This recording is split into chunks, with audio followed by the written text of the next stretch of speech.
Do you have the time to listen to me whine about nothing and everything all at once?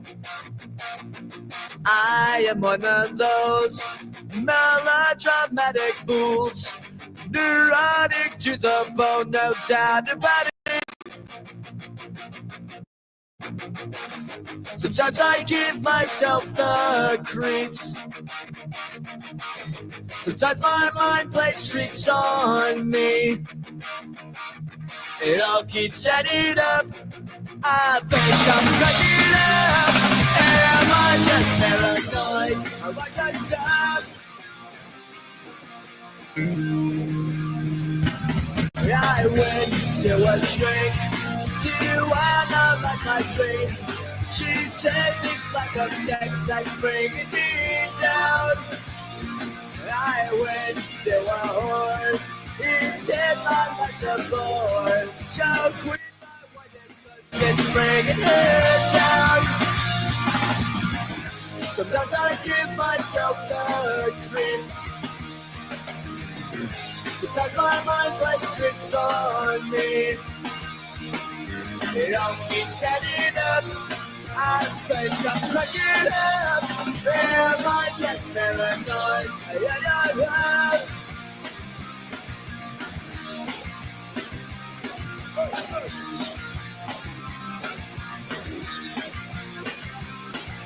Grasping to control, so I better hold on.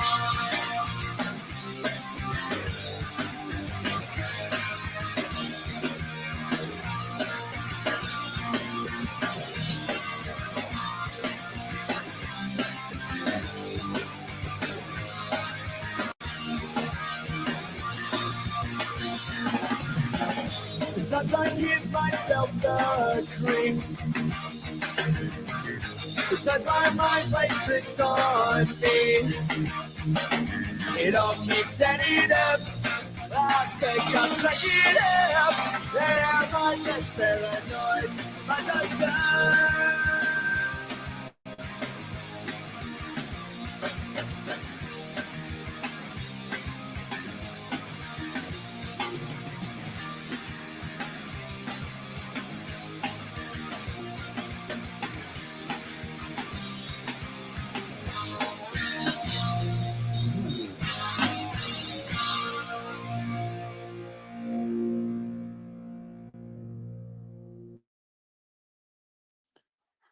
All right, that was Basket Case by Green Day. Why do I sound like a radio host? All right, let me bring Zombie on.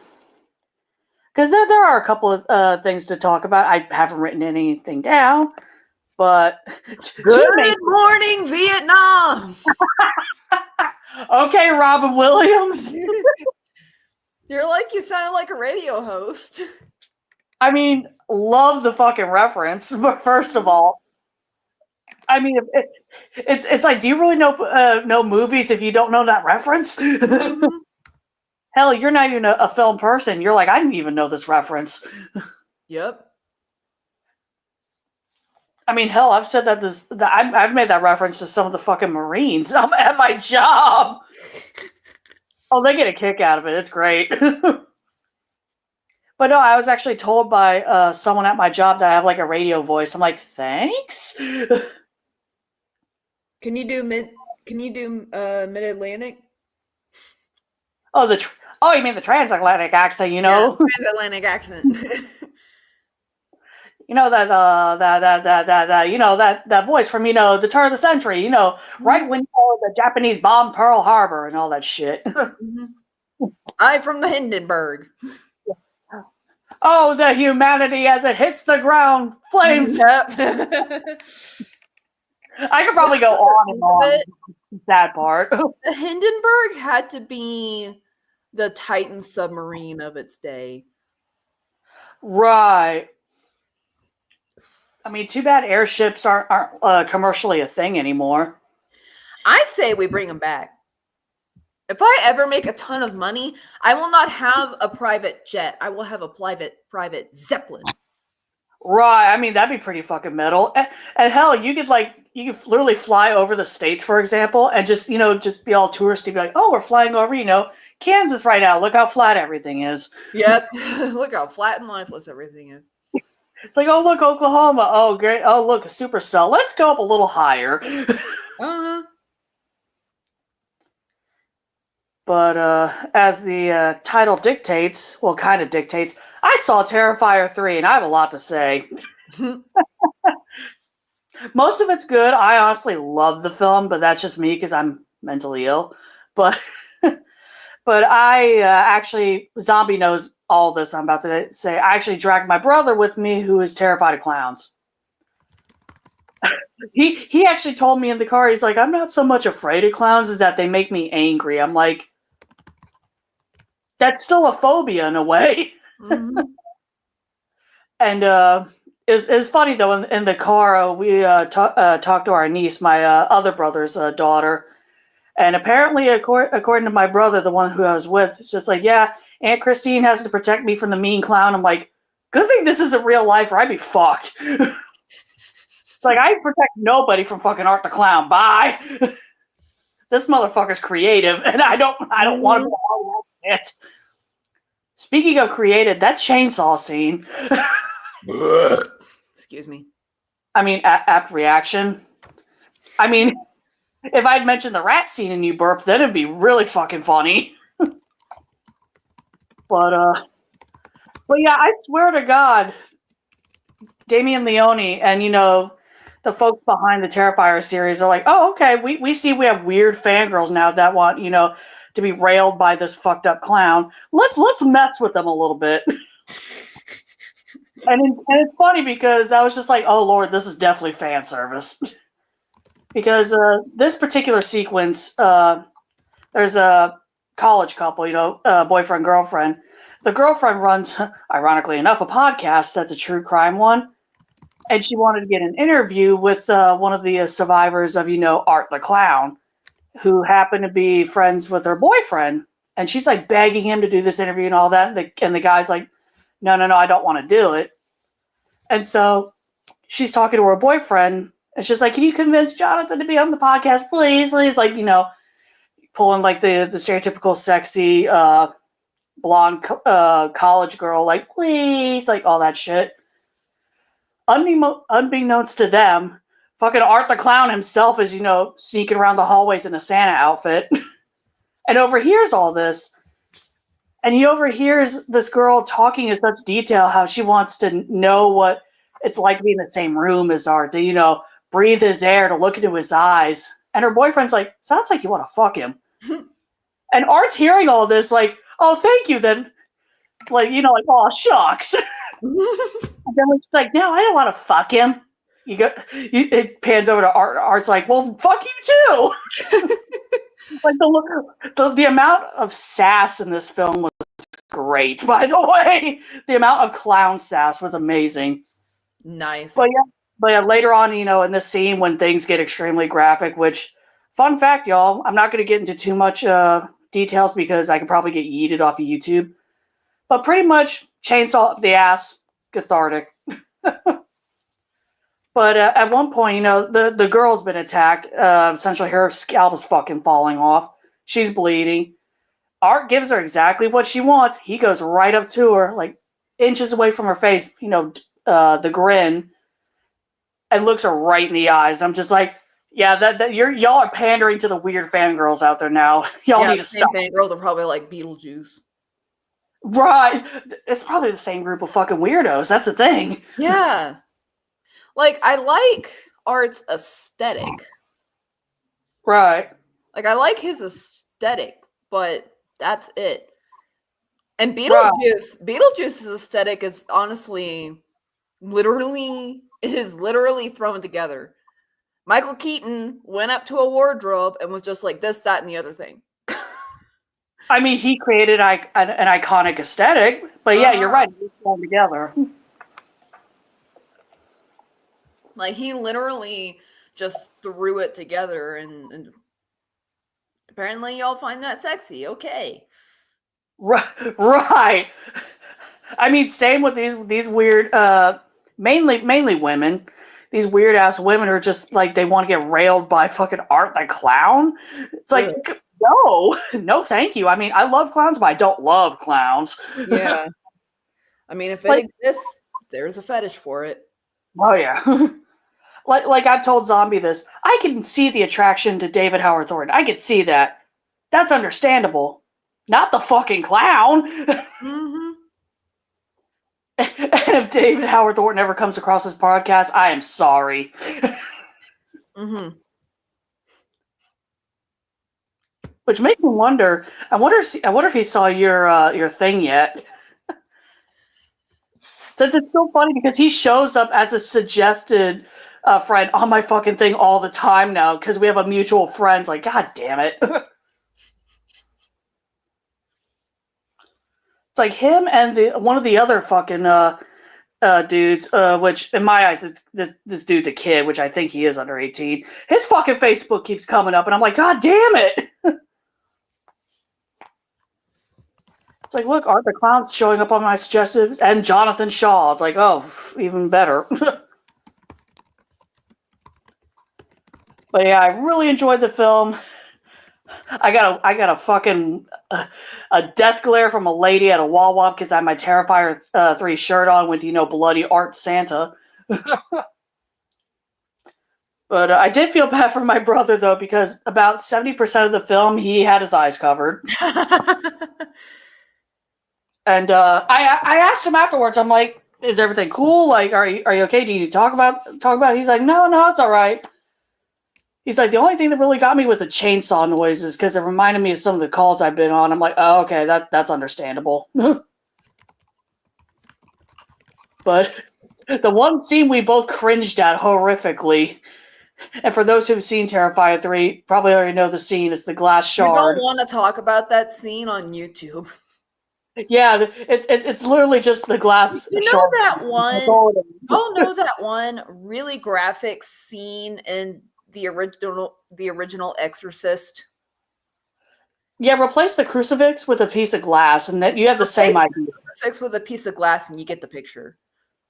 Yep. Oh God, it was bad because Jay looked over at me, and during that scene, I'm like, oh, I'm like, no.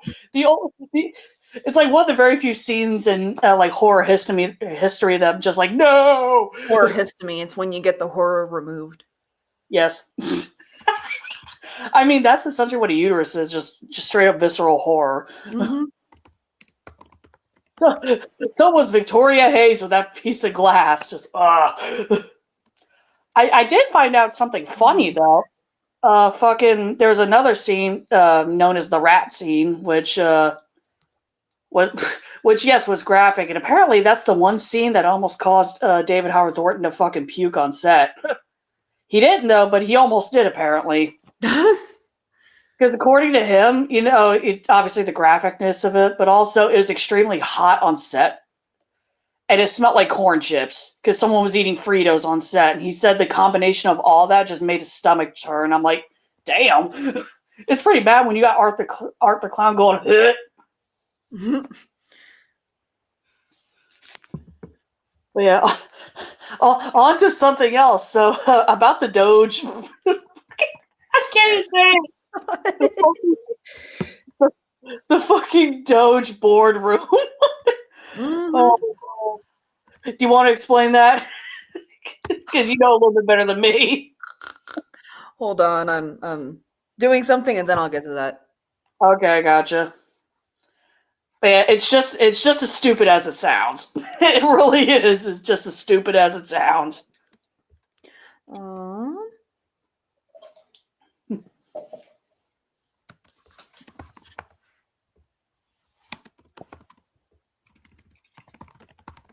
God, if I could bring up that meme that someone created literally minutes after that. If I could bring that up on my computer without it crashing, that'd be great.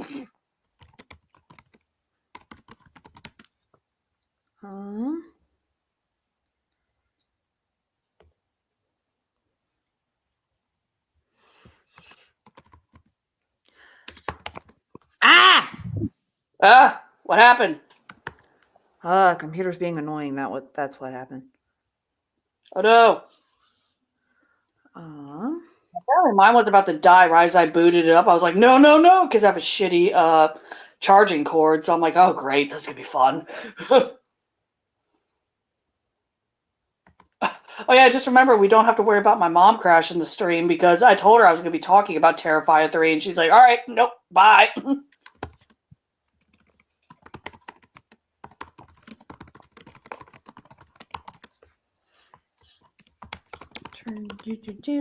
Almost done. Yeah, we can talk about the Doge boardroom. My God. Oh my God. Bro, did you hear who got announced as the U.S. Attorney General now? Matt Gaetz. Yeah. And even the GOP senators are shook, and I'm like, play stupid games, win stupid prizes. It's like this is what y'all wanted. This is what y'all wanted.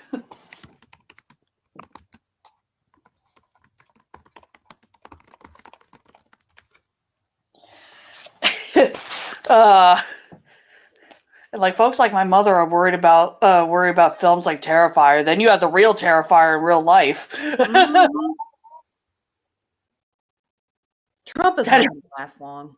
He's like was already in decline like over a year ago. Right. He's really not going to last long. Everybody's like, well, we have to make sure to, be ready to go against him in 2028. And I'm like, bold of you to assume he will actually survive to 2028. Right. This might be the first time in a couple of decades we've had a president die in office. I mean, shit. Yeah. Unless Biden passes away. Because Biden's up there too in years. Right. Yeah, because Biden's older than Trump. Mm-hmm.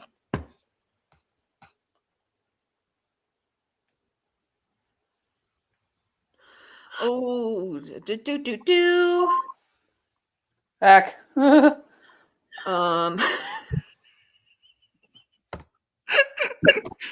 found the thing again. Right, it's so ridiculous. Oh my God.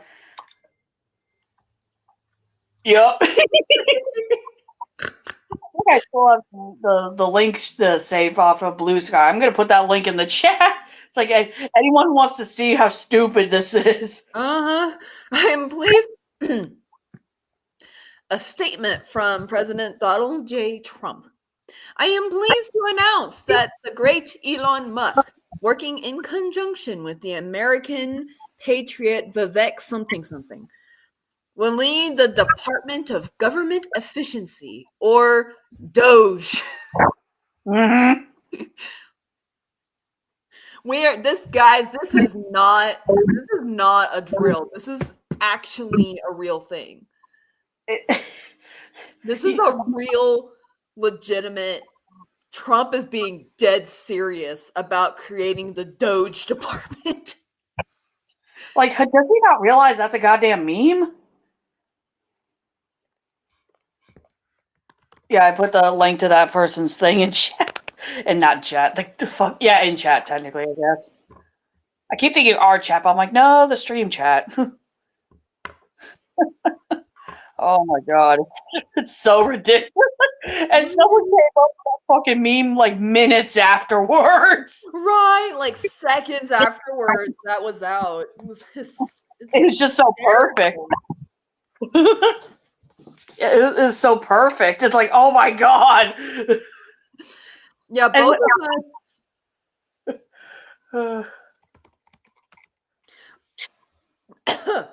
both of us were legit cry laughing for like 4 minutes straight.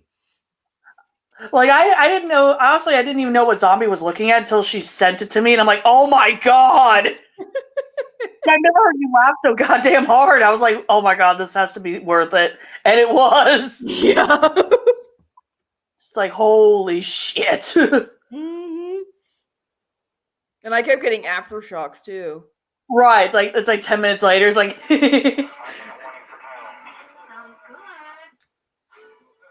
oh my God. I mean, in a way, that was essentially me and Jason after Terra. I keep saying my fucking brother's name. God damn it. Well, luckily his name's very common, so. Yeah, her brother's Jason Voorhees. Fun fact: Jason Voorhees' ultimate enemy is clowns. He encountered Pennywise and said nope. Which almost sounds canon, which is. Yeah. Oh my god. I would accept that as canon. But it was so bad in the car when we're talking to our mom and he fucking keeps saying hoo-ha. I'm like, stop it! The glass! he was like, oh shit! And just started bust out laughing. And our mom was like, I don't want to know. I mean, I'll admit there was one part in that film that actually made me forget I was actually watching a horror film. And it was, for anyone who's seen it, it's the mall scene where, normal mall Santa's gone on break.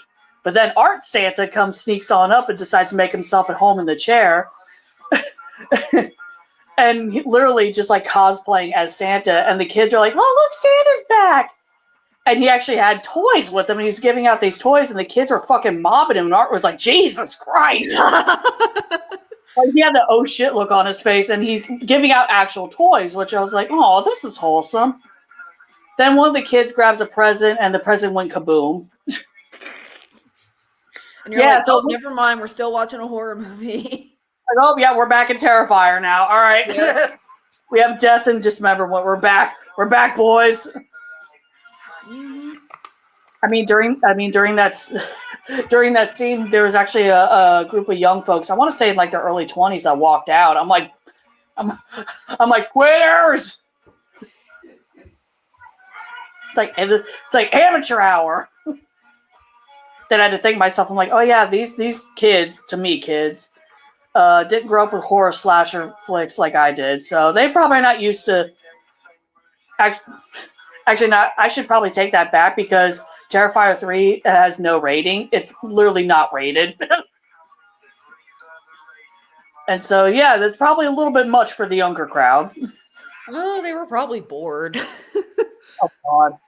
It's like, oh look, dead children body parts. Oh fuck it, let's leave. Well, I mean, at least for me, like slasher stuff just excuse me, doesn't really faze me all that much. And in fact, if there's too much of it, I get bored. Yeah. Because I'm just it's like the same. It's the same problem I encounter with comedies. It's just I'm sitting there and I'm like, and he gets disemboweled. Yep, he gets disemboweled. Okay. I saw that coming 10 miles away. I mean, I'll say, at least with the Terrifier films, there are parts where you are going to kind of guess, like, oh, this is happening. And there are other parts like, okay, that just happened. What the fuck? Like, another one of my favorite sequences, which I call the bar sequence, is when... this is how Art gets the Santa outfit. He goes to a bar, and there's a guy, who plays a Santa Claus each year, and he has a real beard. He's a little chunky. He looks the part of Santa. Fucking Art approaches this dude like a fucking fangirl, and he's like, like freaking out over Santa, and Santa's like, okay, weirdo, yeah, you could come hang out with us. Then at one point, I forgot what was said. But Art did something to piss off Santa, and Santa's like, all right, you need to go now. And next thing you know, fucking Art pees on him. Literally just urinates on him. It was fucking hysterical.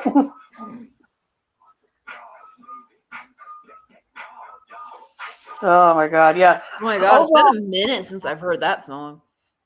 Oh, Go Girl by Pitbull. Mm-hmm.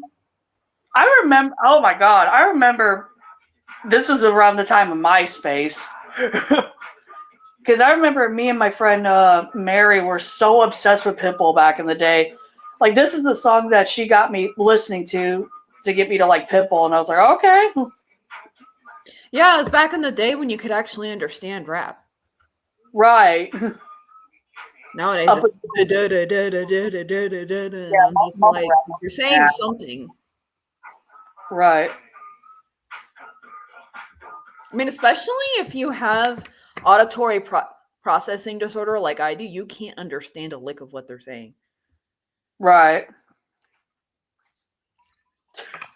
That reminds me back in high school. I remember because back in high school, I listened to a lot more rap back in the day. And I remember when Lil Scrappy dropped a song called, God, what was the name of the song? I know the lyrics. I'm trying to remember the name of it, though. Oh, it's called No Problem. And I remember back in the day, I used to know that fucking song by heart.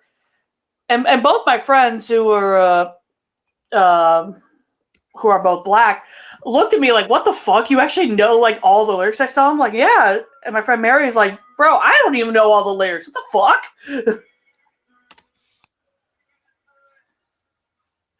Yeah, rap was great back in my day. I don't understand mumble bullshit.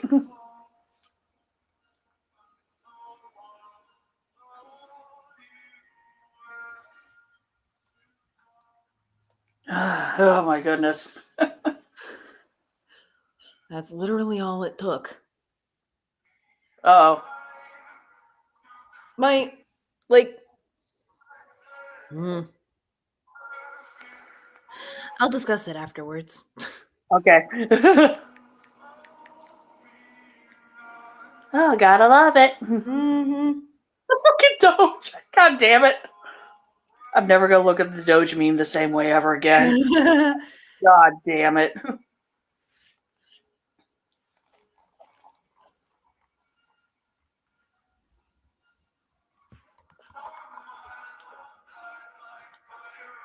I'm trying to remember if anything else happened of note since last. Oh yeah, unfortunately, little Ricky's stolen the fucking lamb. I can't fucking find her anywhere. I'm hoping that if she is somewhere still in my bedroom, that she may have gone to one of my closets because at least she could actually stay halfway warm in there. Mm-hmm.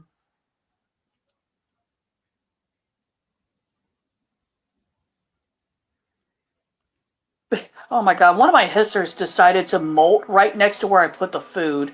I was like, that is a bad place to molt because someone's gonna sniff you out and think you're a piece of lettuce.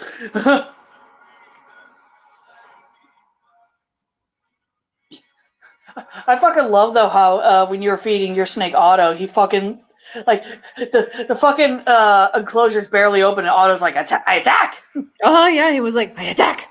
He was just like so hungry, which is a good thing because he did go on a hunger strike for a few months there. But yeah, I had to use chopsticks because I couldn't find my tongs for the life of me. Yep. Whenever I find those again, I need to do what I did with my box cutter and just put hot pink duct tape on it so I can see it. Right, so it doesn't like blend in with everything else, and also it's less likely for you to lose it.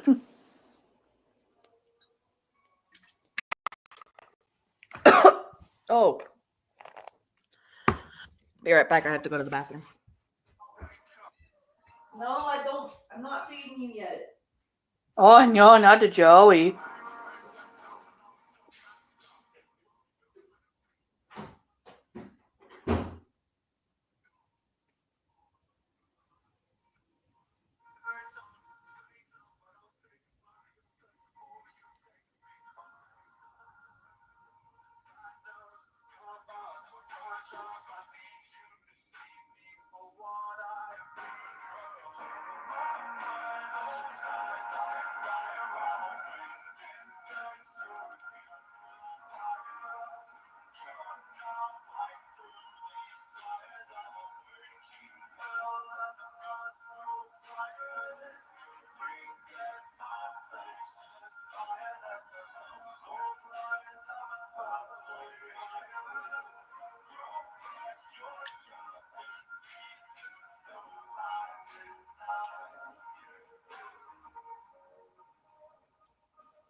Oh, no, you're Joey.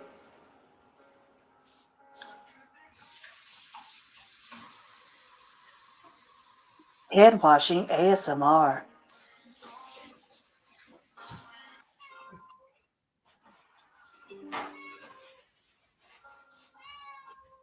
Meow. No.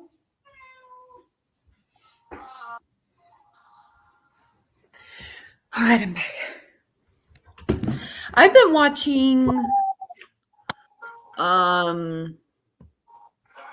like my own version of like scary story. Well, they are scary stories. I've been watching stuff about underwater. I've been watching stuff about cave diving. And boy, Which I honestly tell you, horrifying. why the fuck does anybody do that? I don't know, but that's more horrifying than anything they could put on a movie screen. Fuck. I mean, they kind of nice. I mean, it's true, but yes.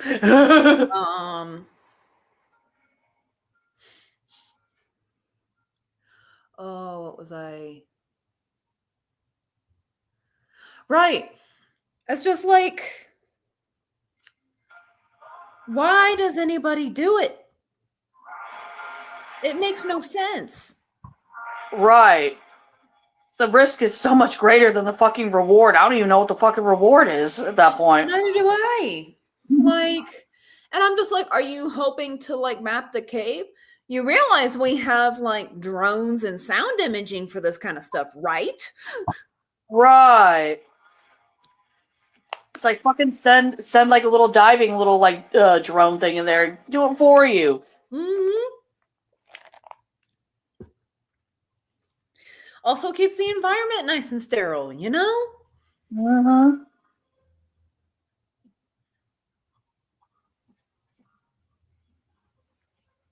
Because yeah, I've been seeing these like I've been watching these stories, and it's just like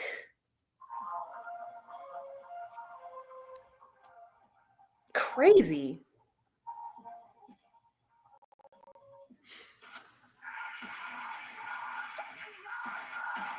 And a lot of them, yeah, are like, you know, they're in their big bulky diving suits with their big bulky tanks on their back, and they try to squeeze through this teensy tiny space, and they get stuck. Of course they get stuck.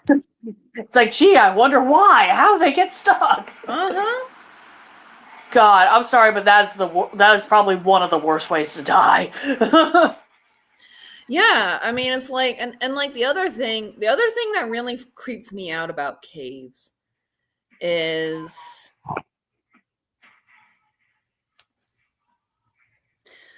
or underwater caves specifically is like, where is that water coming from?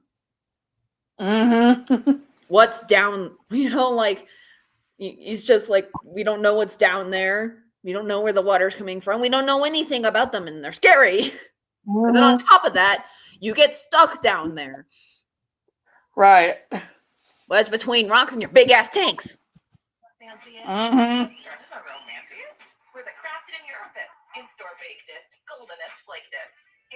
God, it makes me think about how we know more about our solar system and the universe than we do about our own fucking oceans, and that's horrifying. Yeah. And we know and like underwater caves are sort of like that times a lot. Right.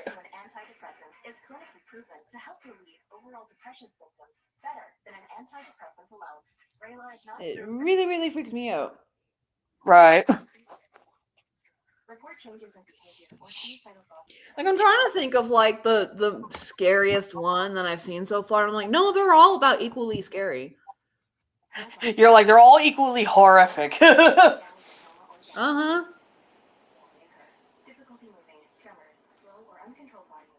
Actually, the one that might take the cake is these idiots. Yep. All routinely trying to wedge themselves between this space into another like chamber of the cave. And they get trapped behind it. And ultimately die alone. Or they barely escape and end up going somewhere else where they die alone. But one of them actually managed to unstick himself and took a breath of air from his one of his companions' air tanks, but accidentally swallowed his own breath when he did. Oh. And as he was ascending the water, that began to expand. Content warning for everybody. He managed to get to the surface, and they got him in an ambulance, and on the way to the hospital, his stomach exploded. Sounds like a wet dream for Art. Just But yeah, that's the kind of shit that could happen if you go deep water, just deep sea diving. And it's it's a lose-lose situation. Either you get trapped down there and die, or you ascend too fast and die. Right. It's like, would you rather run out of oxygen and drown? Well, run out of air. They have. I found out that they have different mixtures of air they use at different depths. But yeah, they die of asphyxiation from running out of the air, or they drown. They get stuck and stuff. And if they don't ascend properly and take regular breaks before they ascend, then they have to deal with what is known as the bends. Yep. Where nitrogen is sort of absorbed into your tissues when you go deep in the water. And if you ascend too rapidly, it floods your blood and forms bubbles. Pop, pop, pop. And of course, as that guy whose stomach exploded found out, air expands when you ascend.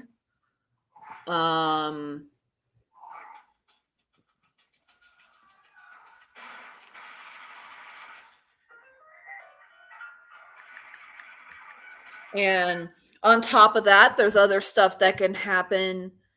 And in fact, apparently, I didn't know this until I started binge watching this stuff. There's something called nitrogen narcosis. And I already forget how it works, but basically, I guess the best way to put it is something is that the divers have something known as a Martini's law, where if you go 100 feet below the water's surface, the nitrogen narcosis acts like you've drank one martini. And 200, 2 martinis, so on and so forth. And so if you go too deep, you basically just become shit-faced, and you can't exactly dive shit-faced. Yeah. And if you go even deeper than that, you just fall into a coma. And then on top of that, there's another thing that I also forget the name of. That can cause more problems. It's just crazy. Why does anybody go cave diving? And honestly, why does anybody scuba dive? I can kind of see scuba diving to an extent. Like if you're going snorkeling in the Florida Keys, I could see that. Anything more than that, no. Yeah. But the cave diving is let's combine death trap with death trap to make ultimate death trap. Yep.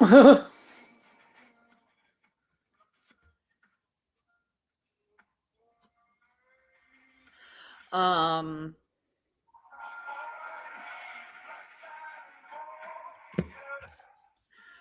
it's just like, yeah, I don't get it. You could never pay me enough to go cave diving unless you want me to cave dive like 3 feet into the cave, then I'll do it. Right. You're like, shallow body of water, small cave, I'll do it. Anything else? Nope. Well, I mean, yeah, it's just like I will submerge my head under the water and come back up, and there's my cave dive. Now, where's my money? Mm-hmm.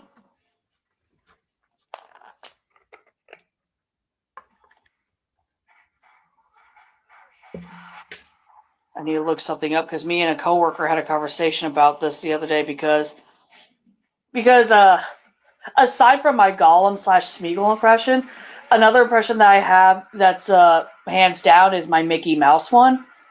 And from what I hear, the director and producers of Terrifier are producing it's not exactly Mickey Mouse horror film, but it kind of is a Mickey Mouse horror film called Steamboat. And it's coming out supposedly in January. Oh, January is going to be a fun month for me because I can really freak some people out with this. Oh! Well, hopefully we can get you to visit here. Right. Why do I have a giant cut on my arm? Where did that come from? This is news to me. I have a giant cut on my arm. Yep, it's called Screamboat. It's coming out January 24th, 2025. Oh, it's the producers of Terrifier. There's a different director. Ooh. What's a cast? Oh, I should have known. Fucking David Howard Thornton himself is Steamboat Willie. No, I'm going to judge you harshly on your Mickey Mouse impression, sir. I will judge you very harshly.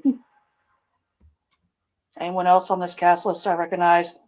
Nope. What the fuck? Not surprised. I don't think they're writing. I don't think they're doing that movie to like be popular. I think they're doing it just because they can. Yeah, honestly. I saw the fucking trailer for it before Terrifier, and I'm like, this looks so stupid, but I still want to see it. Yeah.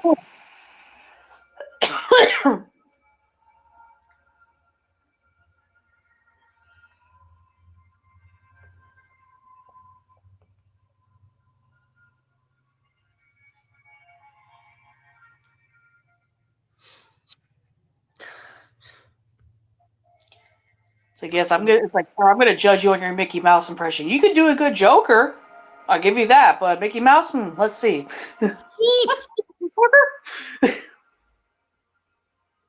Sheepies.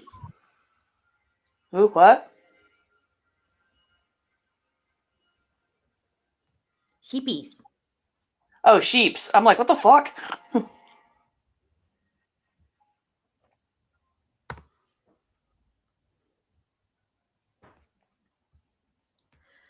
Huh. The fucking Doge. Right.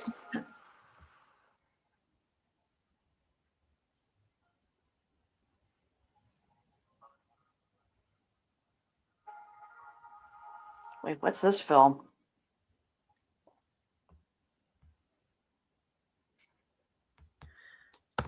Fucking Biden inviting Trump to the White House. And I was like, I guess all that, he's a fascist, et cetera, it was just a bluff. Right. Ugh. Mm-hmm. The whole situation is just ugh. I mean, Joe Biden was my next to last choice in the 2020 elections. The only other, he was literally my last choice, and he is proving me why. Right.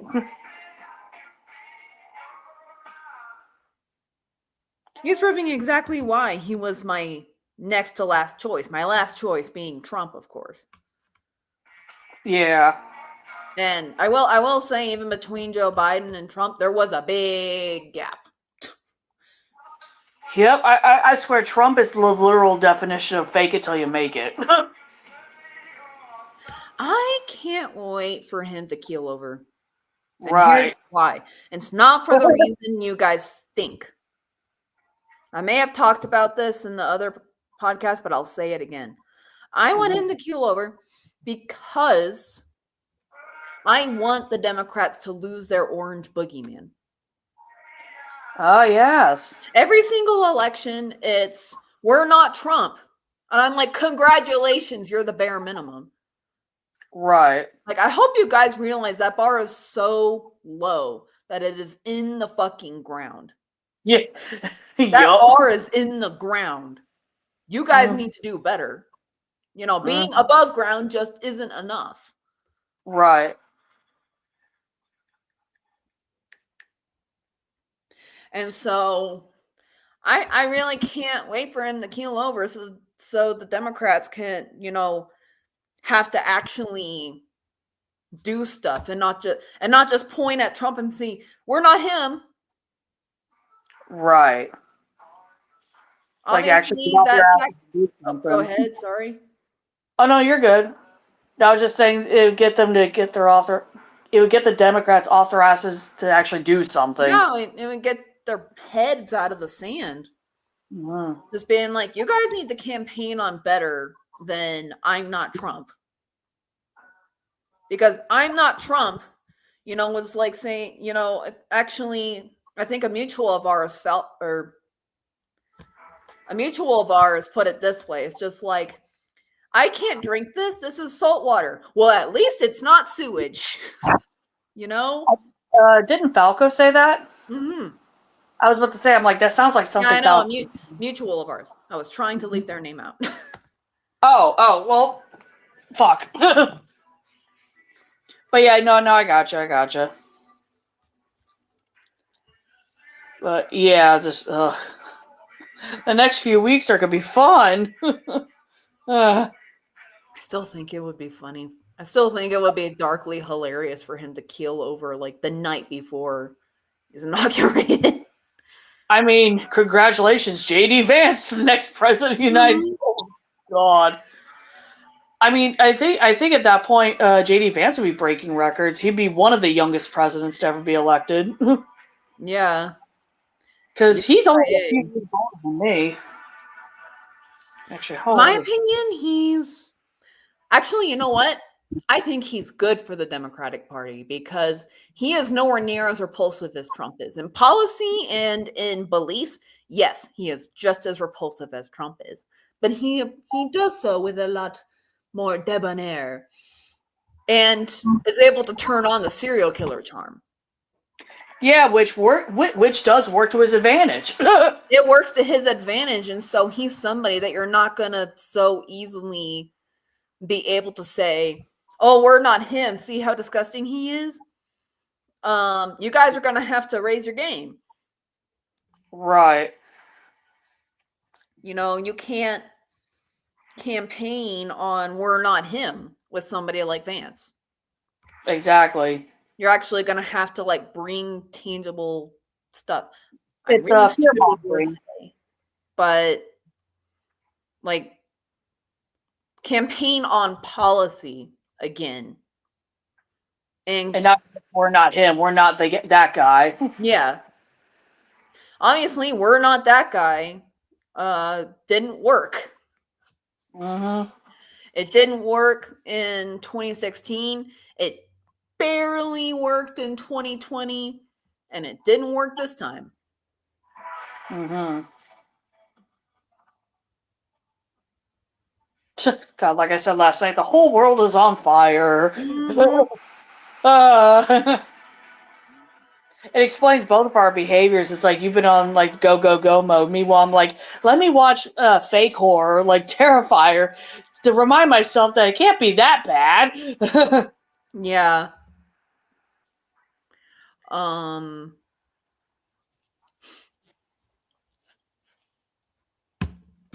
brain. My brain has been screwy today. Heck. Oh, for anybody who watches this, I would contact your state local officials. I'm contacting everybody. Pretty much anyone that has an email address, a phone number, or a mailing address. You're like, I've got them.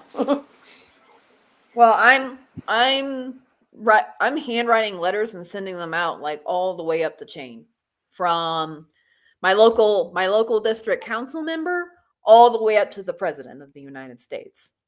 Mm-hmm. Because like we need to pressure them. Mm-hmm. We need to pressure them to not concede in advance to this guy. Right. To actually like put up a little bit of a fight, obviously within reason. Uh-huh. It's like put up a fight, but not an insurrection. Put up a fight. Just make his presidency as torturous and agonizing as they possibly can. Right. And some of them might, be leaning towards just acquiescing. You writing a letter telling them not to can actually influence their decision. Mm-hmm. And you'll get responses. I got a response from my governor when I sent out an email to my governor. Which that's actually pretty cool. Like I told you last night about how I got a response from one of my state senators when I wrote to him about the amendments to the Lacey Act. Yeah, but you still need to do stuff too. I know. I gotta get everybody's numbers and everything together because And if you want, I can provide you a template of right. Give me an idea of what to write exactly. Yeah, I have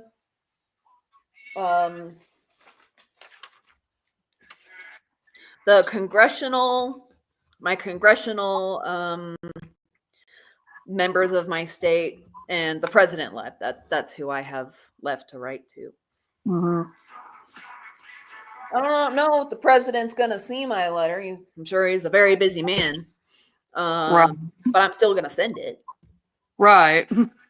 Just like, that's the thing, even if you guys don't think that they're gonna see it, that they're gonna read it, still send it.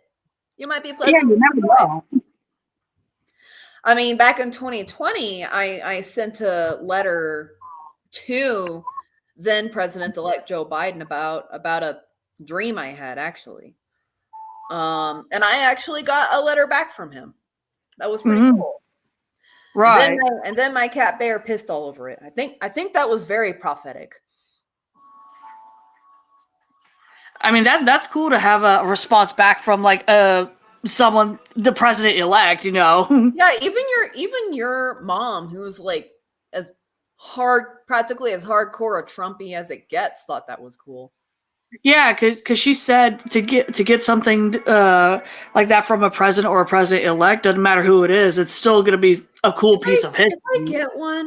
If I get a letter from Trump, is that murderbelia? I would consider so, yes. I actually would. Then I endeavor to get it. You'll have a piece of dark history, and I will have a piece of... Dude, you're really into that kind of stuff. You should send him a letter. Oh, God. Flatter him. He's so easily flattered. I mean, he's a narcissist. It's easy to flatter them. My liege, how thou walk down. Oh, my liege, what the fuck?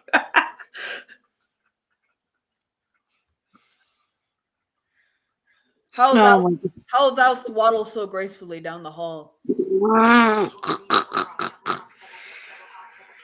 But as for anyone who doesn't know, who hasn't figured it out already, I'm also into dark history, and I have a lot of dark history items. You know what? I'm saying you should write a letter to him when he becomes president. Oh, God. If you get a letter back, you can consider it murderbelia.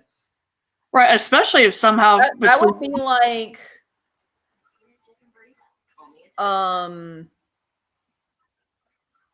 writing that would be like having a letter from Hitler. Which actually, there are folks in the world that actually do have physical letters from Hitler. That's also a wild thing to have. Yeah. And meanwhile, you're like, same idea with Trump. Just do that. Yeah, just do that. To be honest, I'm dead serious. All right, God, I have to fucking. All right, I'll do it. Okay. Or I can do it. I can send a letter. See if I get a letter. Or I know how to speak MAGA stupid, so we're good. Oh, okay. Read your writing though? Yeah, I can write a neater cursive and in print if I really need to.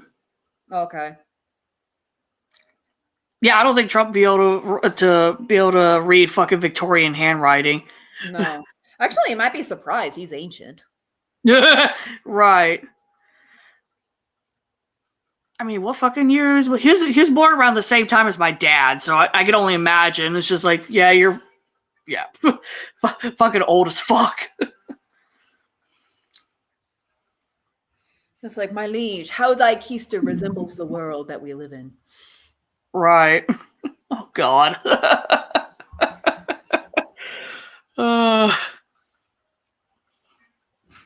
Yeah, that's true. My letter to him would be extremely patronizing. Right. So patronizing. He probably would fucking like believe it all to be facts and true and shit. Like, oh, she really means all this. Like, nope. It's like, this is called being facetious. Uh-huh.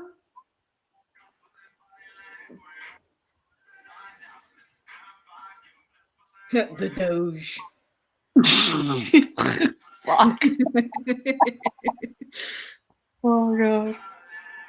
I fucking love earlier how I sent you the photo of my little glam rock Christmas tree, and then, Candy Cane Randy and Jesse, you're like, get him the hell away from Jesse. Uh-huh. Like, he will corrupt her or bury her in a river. No. Yeah, I was just like, get her away from him. Mm-hmm. But fun fact, y'all, Jesse, my little Christmas doll, actually came from Zombie. Mm-hmm. So every holiday season, I usually send Zombie a photo of Jesse underneath my little tree. By the way, folks, I want to put out a disclaimer. We're not making light of, what Trump is about to do to everybody. Yeah. However, it is very important to still mock him. Oh, yeah, definitely. Still mock him and make him a joke.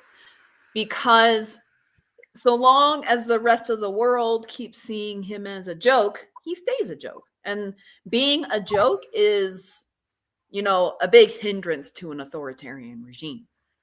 Oh, yeah, especially if your so-called, citizens can't take you seriously, what power do you really have? Mm-hmm. Exactly. And so that's why I was like, you know what? You should get a letter from Trump. Consider it murderabilia. Like a piece of dark history. Uh-huh. I mean, it would go nice with make sure and shower him in compliments. Oh, God. That'll definitely get you a letter back. But I'm over here like, nope. I don't. I mean, again, I can actually write the letter. Let me think about it. It's an interesting task.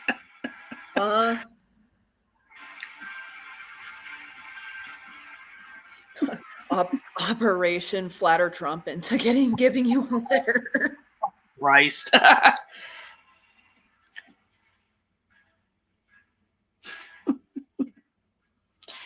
Yeah, it would go really nice right next to my, I think it's a.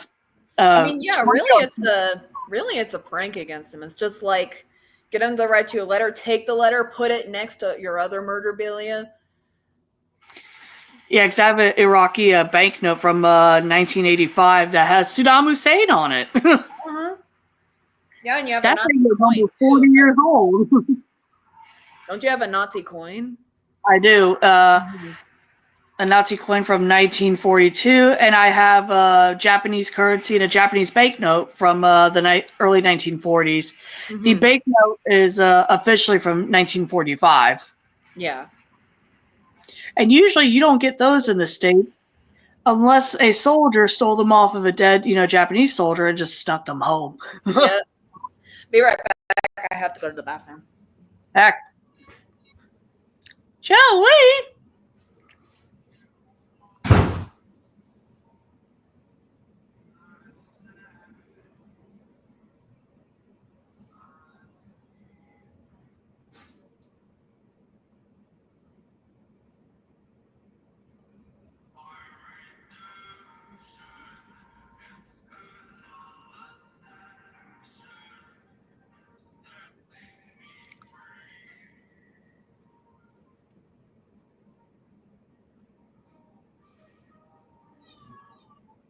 Shall we?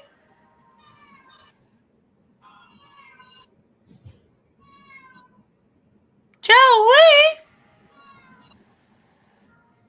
Don't worry, Joey. Mama's coming back from the bathroom and she's going to feed you.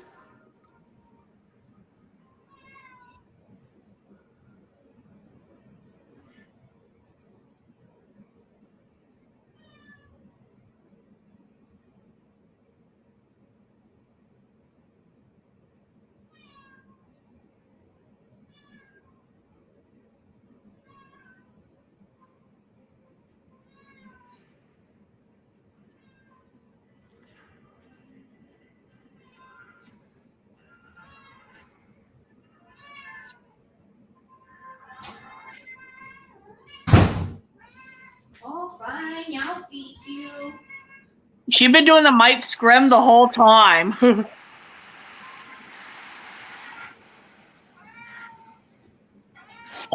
Now we get some bona fide Joey ASMR.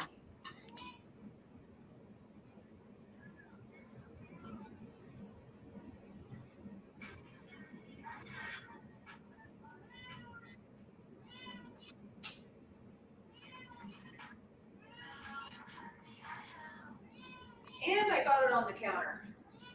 Hmm.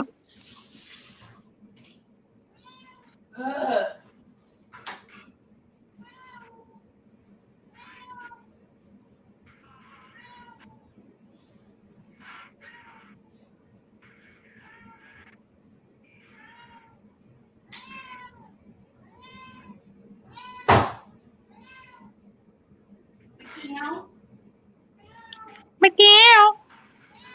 Are you doing your meows? Meow.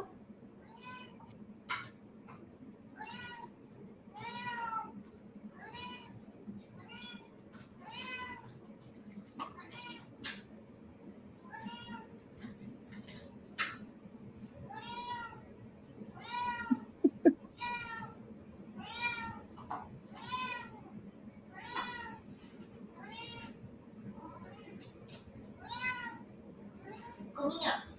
Come here. I can have the itchies. Oh, hey, Lisa. Lovely Lisa Warrior's back in chat. Hey. Yeah, we don't see you very often anymore. Even Joey says, no, we haven't. So how you been doing, Lisa?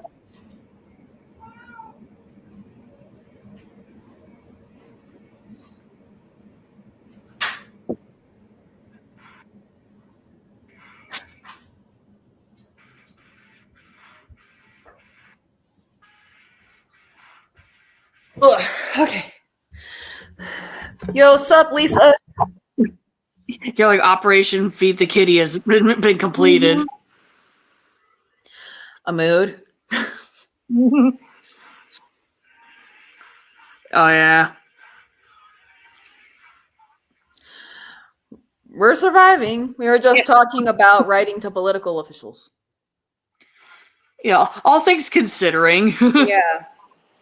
I mean, if you rewind to earlier in the stream later on, you'll hear my opinions on Terrifier 3. Yeah, and then we got into cave Doge. diving, which is scary. And then we got into after that we got into Doge. Doge boardroom. Fucking Christ.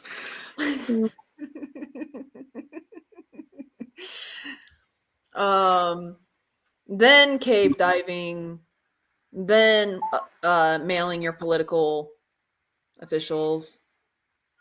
Right. And then pranking Donald Trump. Oh my god. Now that I think about it, as much shit I own when it comes to either bad history attached to it or possibly haunted, you'd think, but actually, no, never mind. My shit is haunted. I was going to say, you'd think I'd be haunted by now, but I'm like, wait a minute, I already am.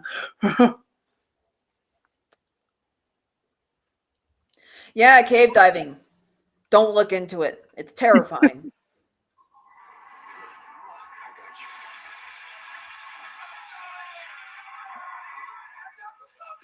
Oh no, he likes to proclaim he's not like a fascist or anything, and we're trying to prove him wrong. Right. I mean, right. Actually, fun fact, my mom actually has a letter from Elie Wiesel, who wrote the book Night, and wrote about his experiences at the concentration camps. My mom actually has a letter from him that he actually signed. And yeah, it's pretty cool. She have one. I know it's hard to believe, but she does, and I've seen it. So it's real. I know, and you can wave the Trump letter in her face. And stick it next to the Saddam Hussein money. Banknote. Mm-hmm.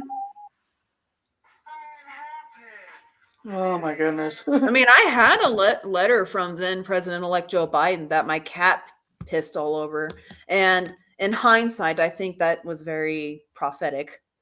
Right. Bear wasn't being a little shit. Bear was predicting the future for you. Uh-huh. I mean, he's a cat. He can be a witch's familiar, even though he's kind of stupid. Elon, as in Elon Musk? Yeah, we're not big fans of Elon Musk around here, unfortunately. Lisa. Oh, you sweet summer child. Oh god, I'm remembering the semen comment. I remember when he told me that, I'm like, I'd rather get railed up the ass by Art the Clown. Take any of that shit. Nope. I mean, he's the one. Elon's going to be one of the ones that's the head of the Doge department. I mean, for him, it makes sense. Yeah, it does. Fucking, oh my god. You give such a bad name to autistics. Right. Like, I even told Mom, Elon Musk is an asshole.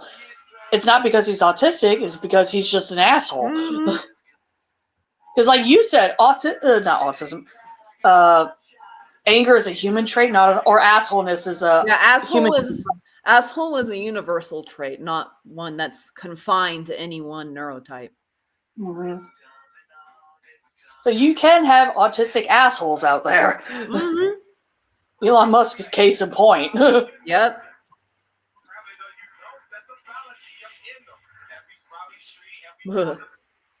I know. Compound for all of his 11 kids.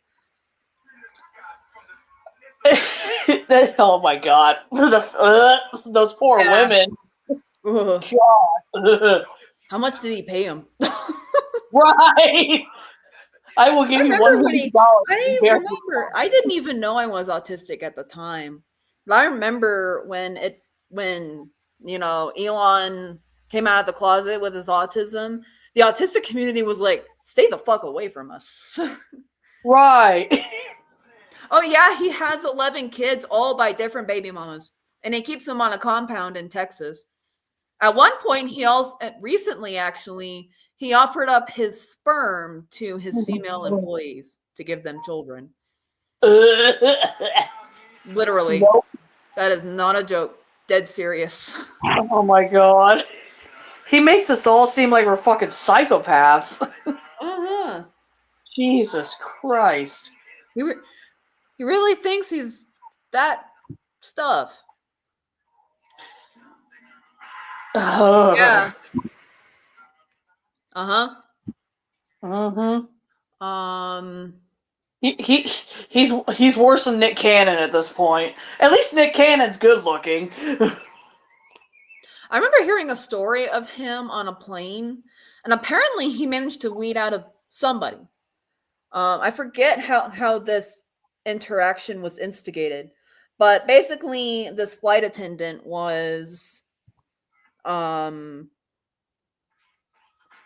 willing, like he wanted to do something with the flight attendant, and she goes into like the room, and he's buck ass nude, just like laying down and wants a personal massage. And he promises her, don't know how he managed to obtain this information, but he promises her that he'll buy her a horse if she gives him a massage.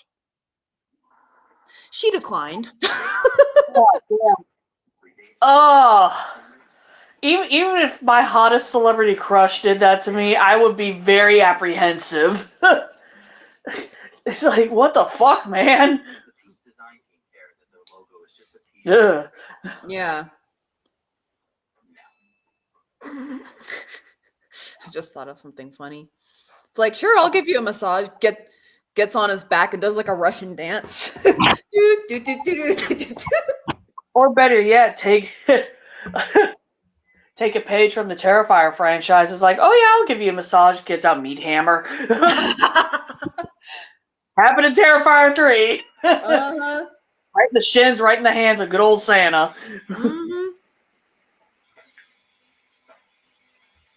Which I'm officially adopting that as my villain arc come 2025. At this point, I don't care anymore. Meanwhile, I've joined the Resistance. Oh my god, Jon Stewart! Yeah! The fucking intense zoom on his face. Welcome to the Resistance. Oh my yeah. God. Horses are definitely not cheap. Zombie. But yeah, it's just like intense camera zoom. Welcome to the Resistance. Right. I mean, if he went full Poe Dameron, I'd be behind him. Shit. Well, no, he would be Leia Organa. Just bitch. He would bitch slap somebody. Probably Dick Cheney. Oh my god, I would pay to see that. Right. You're like, I don't care if this costs $100,000. It's getting paid. I'm seeing this. Uh-huh. And I would like rewind it and watch it again. Right. That was such a cathartic moment, though. Everybody was like,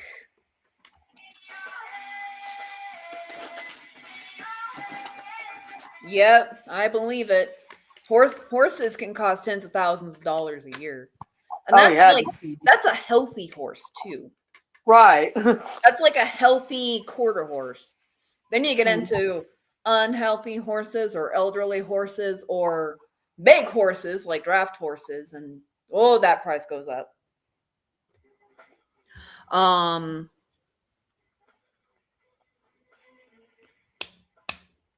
But yeah, that pissed me off. Like everybody was like, "Oh, Dick Cheney, endorsed Kamala Harris," and I was like, "Y'all are using that as a flex?" Right. Like, for real? and finally, Jon Stewart does a bit, and it was actually the bit he was doing on Palestine. And he just like, actually, Dick Cheney, could you make me a camera one? And just like zooms in, and he goes, "Fuck off!" And I was like, "Thank you." Because everybody was telling me I was wrong for saying like, "Yo, this is not a flex. This guy is evil."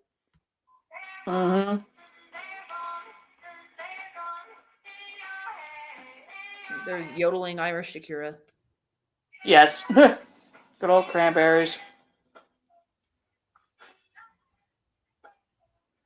But yeah, I was just like, No, Dick Cheney endorsement is not a flex.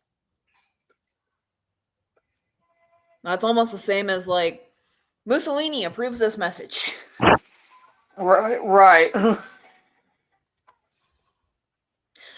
fact about Mussolini, he had the weirdest diet.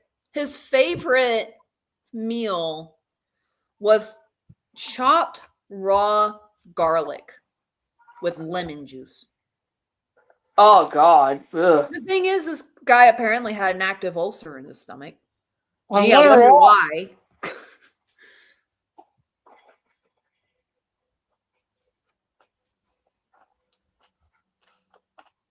I remember finding that out on a video that did like the favorite meals of dictators, Mm-hmm.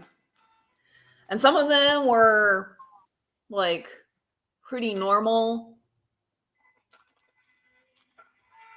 Others, not so normal. Mm-hmm.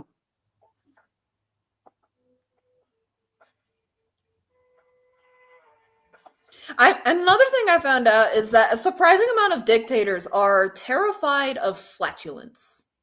Mm-hmm.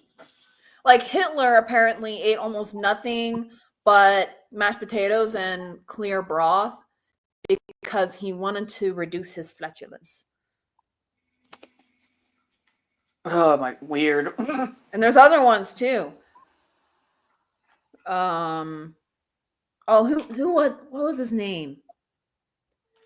The guy, the dictator of Sudan? No.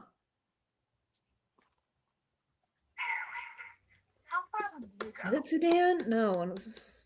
I'm trying to think too. Yeah.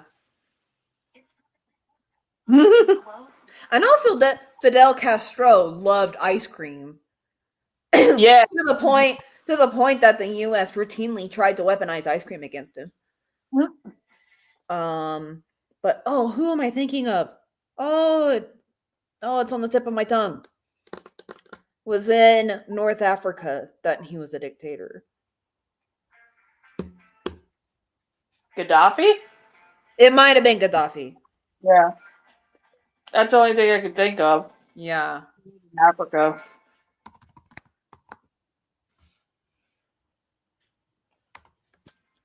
Which, damn, that dude got fucking jumped. Yeah.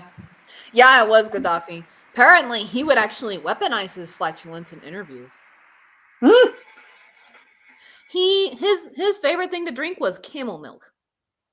And it made him especially gassy and his farts especially horrible. And so he weaponized it during interviews. So just like the correlation between like dictators and flatulence, Trump fits right in. Right, supposedly he shits himself in courtrooms, so. Right. I tried to figure out if that actually happened. Apparently, he didn't shit himself, but he did like fart up a storm. So he's also going to be having that clear broth and mashed potatoes to reduce his flatulence. Right. Yeah, I don't expect camel milk farts to smell delicious. No, neither do I. Fucking Gaddafi. Uh-huh. I was like close because I kept thinking Mussolini. I was like, his name starts with an M. And Gaddafi's first name starts with an M. So I was on the right track. Mm-hmm. Yeah, when you said North Africa, I'm like, I think I know who it is. Yeah.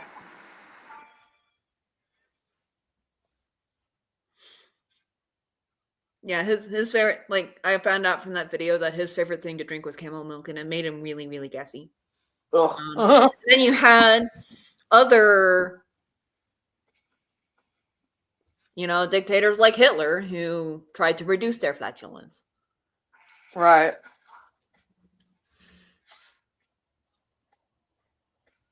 Though Mussolini, like, eating almost nothing but minced raw garlic and lemon juice. God, he must have smelled awful. Like, not just in terms of farts, but just in general. Right. Because that would have been in his breath. It would have been in his sweat. Oh, Jesus. Uh-huh. Oh, now I know how David Howard Thornton felt on set with the rat scene. like imagining that stench. Ugh. Mm-hmm.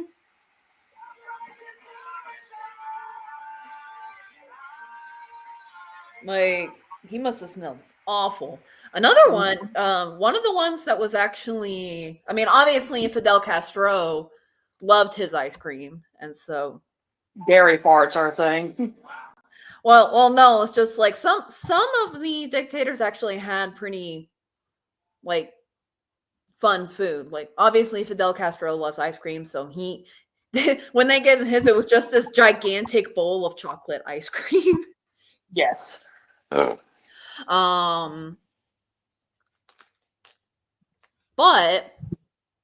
another one, it was a dictator in Africa. I forget which one. But he would have KFC chicken and oranges in particular. I know who you're talking about. He's referred to as last king of Scotland. Mm-hmm. I forget his name though, but I know who you're talking about. Yeah. They did a fucking movie on him with Forrest Whitaker. I remember that. And apparently he ate those oranges for virility purposes. Oh, lovely. I don't understand what oranges have to do with virility. Right. I do like oranges. I cannot have oranges. Oh, I love making my Madeira cake with blood orange and lemon. It's so good. I need to perfect my pie. I made an impromptu yam pie. Mm-hmm. Yam or sweet potato. And I need to perfect it. What it has on top of it, like it's yam mixed with apple cider, like baked yam mixed with apple cider. That's sort of the base. It's gonna have a graham cracker crust. And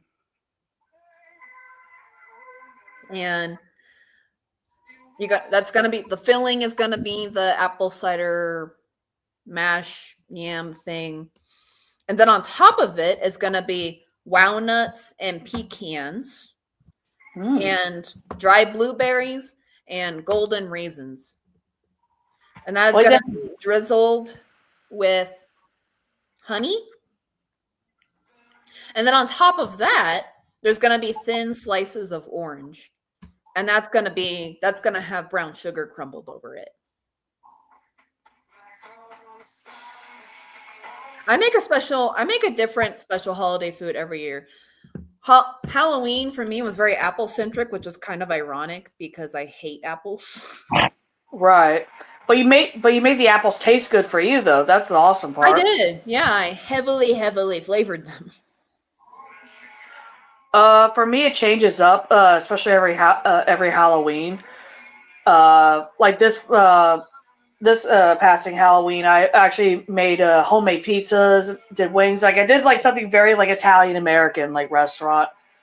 But this year for Christmas, I'm definitely making my Madeira cake, and I'm gonna try to make chocolate chip Christmas cookies with a little hint of red in them because of Terrifier 3 now, just to piss off my mom.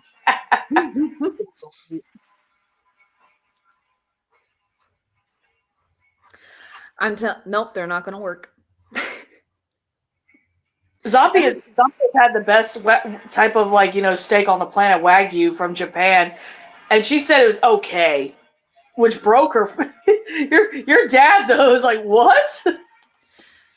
I'm telling you, it's just like everybody's always like, it's just like you should try this apple, and I tried that apple, and I'm like, I still hate it.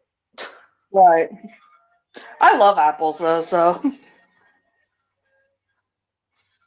Oh yeah, you did? Yeah, those pizzas were amazing. Mm-hmm. It's funny now, if I eat like a frozen pizza now, or if I like get like Little Caesars, I can taste the chemicals now. I'm like, shit. Ugh, I want pizza, but I cannot have pizza. Back in Washington State, I could actually put together my own me-friendly pizza, but I can't do that here. Right. Because even diet diet cheese stuff has pea protein in it, which I can't have. Yeah, because pea protein's a cheap filler. Pea protein is a legume, and I cannot have legumes. Which sucks. Like, I was just getting into all these, like, really healthy greens, like kale, asparagus, Brussels sprouts, snap peas, all that kind of thing. And then I go on an elimination diet to see, like, just what the fuck is up with my body. And it turns out I can't have any of those. I went on an elimination diet. Hi, Kay. And never went and was never able to go back. Mm-hmm. What? What?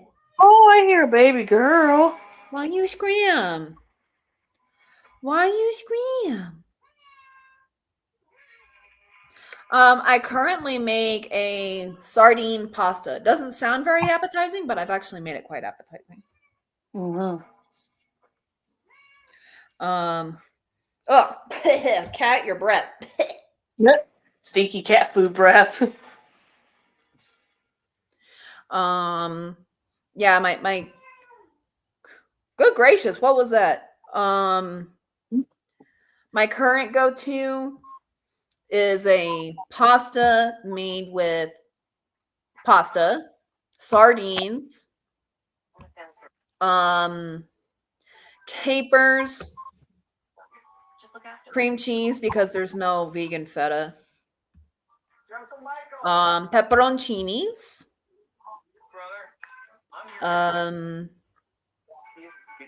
chili flakes, salt, pepper, cilantro, green onion, chives, lime juice, and garlic oil. Garlic oil or olive oil with asafoetida. Mm-hmm. You combine all of that together, it turns out quite delicious. Right. Which I got my Palestinian olive oil. It's so good. Super strong, but very good.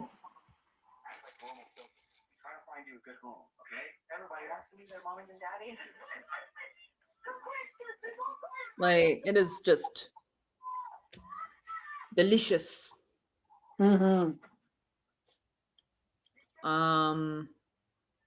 Oh, the stuff I made tonight for dinner was amazing. My seared fish with the roast asparagus and the sweet potato mash. Oh, yeah. It is very good. It is also very strong. Use sparingly.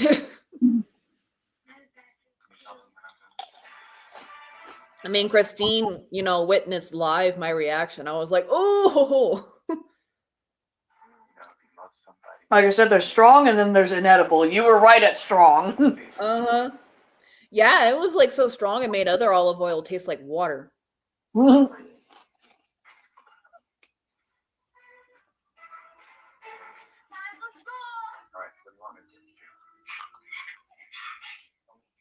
They have avocado oil at the store, but avocado oil is A, expensive, and B, really not sustainable. Right. Oh, this olive oil, very strong. Very tasty. Very strong. They'll put hair in your chest. Mm-hmm. Why am I still hungry? I know. It's probably because my body just doesn't process food normally. Right. That is the thing that's worrying me a little bit, is like once the FDA is effectively gutted and food safety is sort of tossed out the window, where do I go for food? Like, sure, Right. some food can be grown at home, but like I can't have chickens. I can't eat chicken. I can't eat eggs. I can't eat dairy. Or lactose. And so it's just like, where do I go? Right.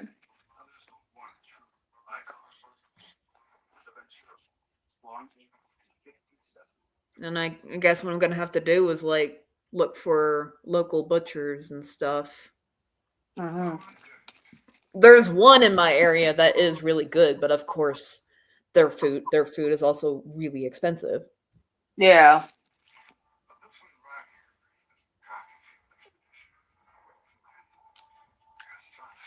I don't know, Robert Kennedy.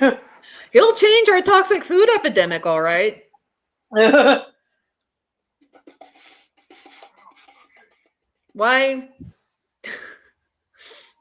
Why go for GMOs when you could go for leg? Right. I really like some chlamydia with my sausage. Oh God. Like some clap with that.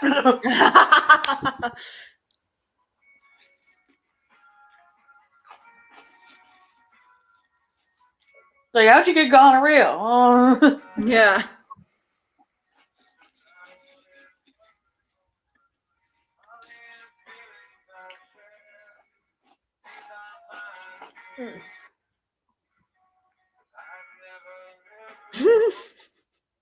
I don't have high hopes, unfortunately. Oh, I think it'll be a great help to increase cholera among our population. We're going back to the 20s, y'all. Uh-huh. Going back to the era of having to boil your milk and water before you use it. Dang it, I got polio. Uh-huh. And possibly having to make your bread at home because it has fucking like alabaster in it.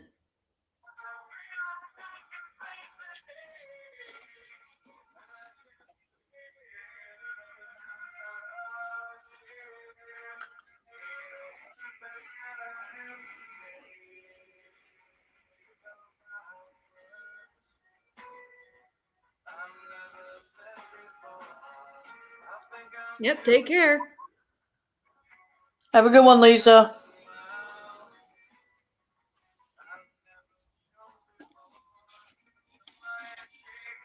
Yeah, I love a little E. coli with my salad. Maybe some alabaster of Paris with my bread. Yep. Has anyone ever thought of adding mercury to your milk? I wouldn't recommend it, guys. Do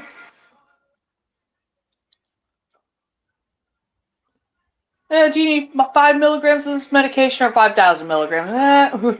Right. RFK will big changing of our toxic food epidemic. Oh, he'll definitely bring big changes to the toxic food, all right. Make it more toxic. Yep.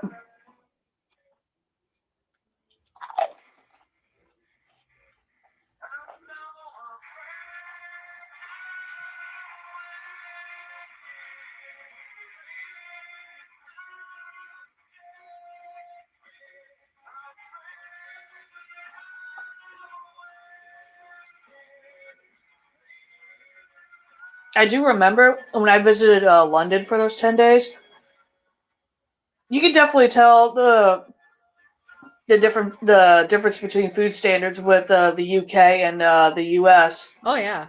Because I lost weight while I was over there, and I didn't really eat that much differently. But I lost weight. Even their Mountain Dew, actually, it has real sugar in it. It's like, holy shit. Yeah. I'm eating healthier, but I can't really start losing weight because of my stupid ankle. Mm-hmm. Joey.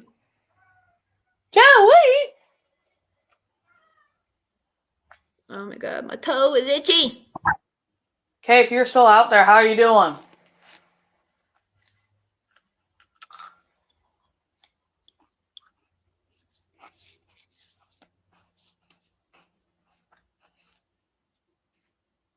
They might be distracted. Mm. Oh, yeah. Oh, yeah, I bet.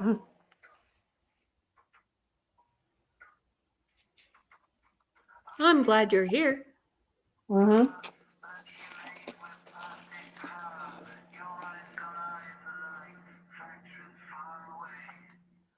Misery always loves good company. Uh-huh.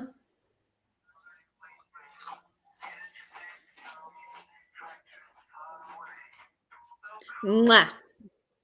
Yaw.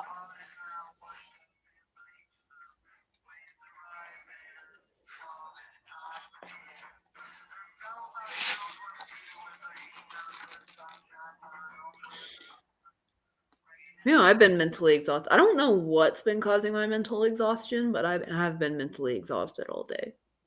Mm-hmm. That's usually me on my weekends, but I actually had some energy today to get shit done. I was happy about that. Yeah, I think I've just been like, hustling ever since the election, and I'm starting to like burn out a little bit. Right. Means it's time to slow down. Mm-hmm.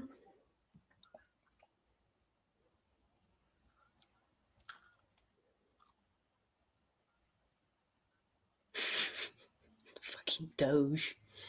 I just can't get over it, man. Have you shown that to Kay? I have, yeah. Fucking Doge. It's so perfect. Mm-hmm. This person's just like fascism is arriving and wrapped in a dog meme. Mm-hmm.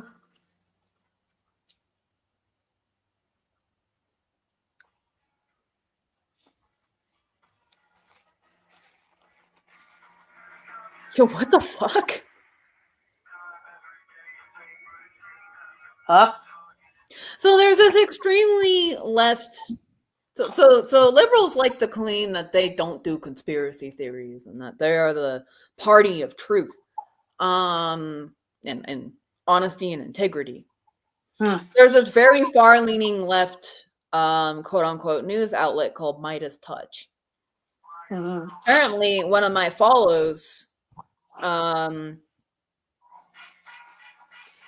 talked to somebody who works on their team, tried to argue with her that everyone has multiple accounts and does engagement hacking to get followers, and blocked her because she told him that none of us do that. That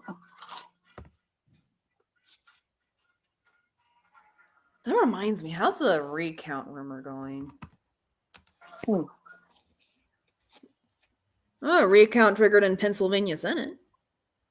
Interesting. Senate.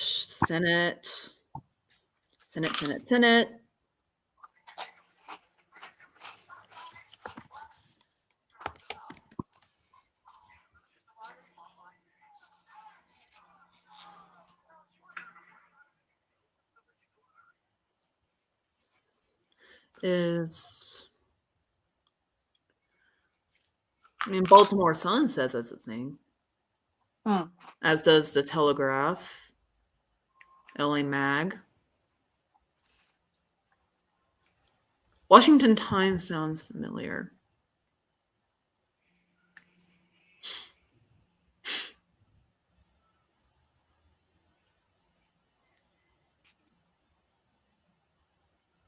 Oh, Forbes did say that Trump and Harris could face recounts.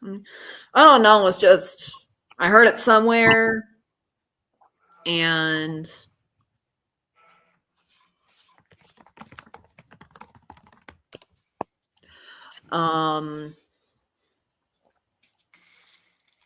yeah, like you were the one who told me about it, and I tried to look into it, and honestly, some like at least not super sketchy places are reporting on it. I mean, I don't think anybody should put much stake in the Telegraph, but the other stuff like the Baltimore Sun and the Washington Times, maybe. I don't know. We'll see what happens.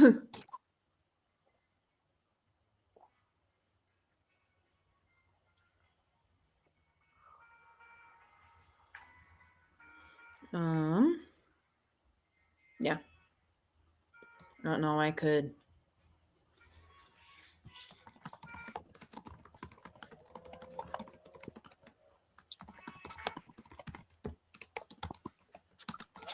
My friend and I are trying to get to the bottom of that.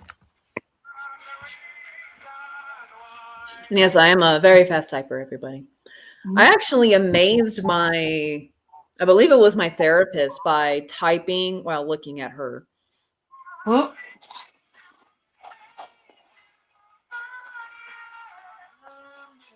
right. Yeah, can we get some Fine typing? print on Act Blue. All right, well, let's go look at that. Act Blue. Harris, Victory Fund. No, I just wanted the contribution rules. Follow the instructions. X. Our fight continues. After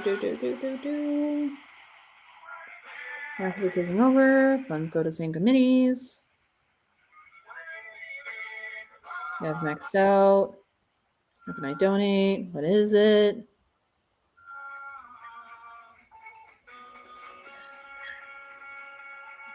Allocated for Harris, general election, DNC.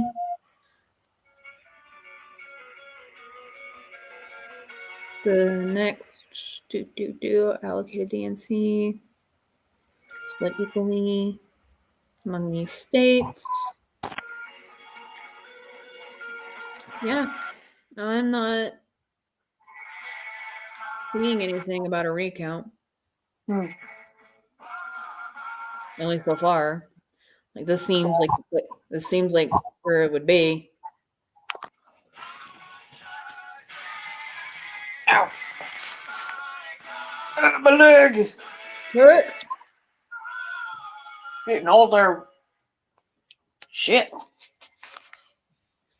They say in the quote unquote fine print. Where is the fine print here? No. Zombies in investigation mode, everybody. Super sleuth. Mm-hmm. Ah, you see, now we're back in the transatlantic bullshit. Mm-hmm. I'm not seeing anything about a recount. However, will be split among the Democratic parties from these states.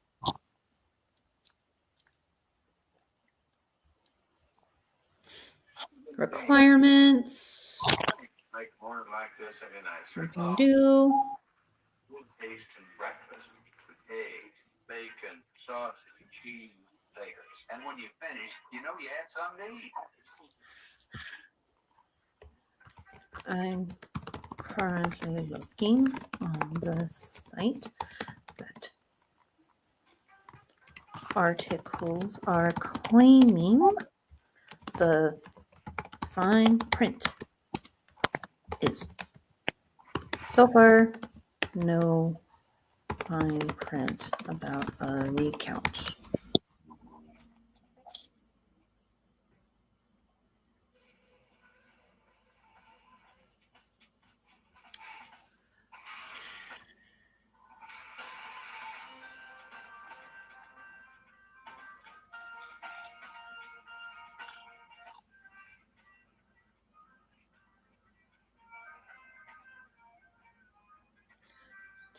Okay, that is accurate. What?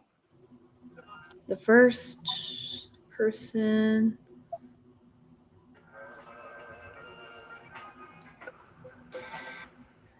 I did not see that. Let me double check though.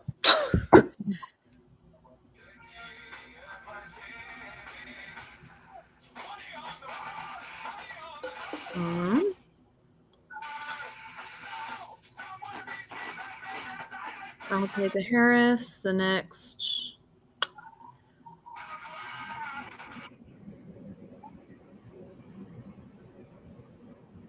Hack. The next.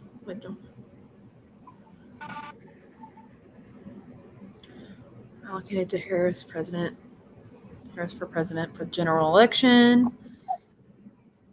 person or pack will be allocated to ANC. I'm seeing nothing about that. They sit on a throne of lies.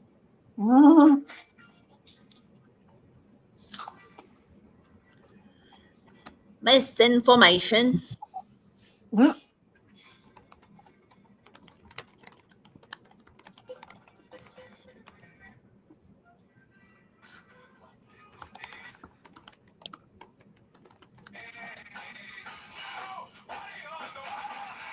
Confirmed it with me own 2 eyes. I don't know what accent that was. It was an accent.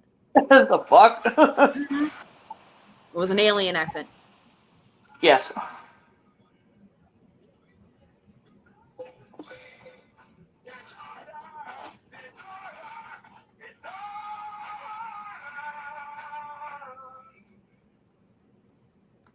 There are recounts going on in Nevada and Pennsylvania. Oh.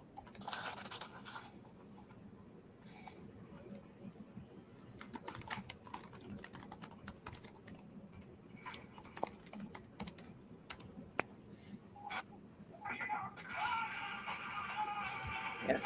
Zombie got to the bottom of this rumor, everybody, and she confirmed that it is misinformation. All right.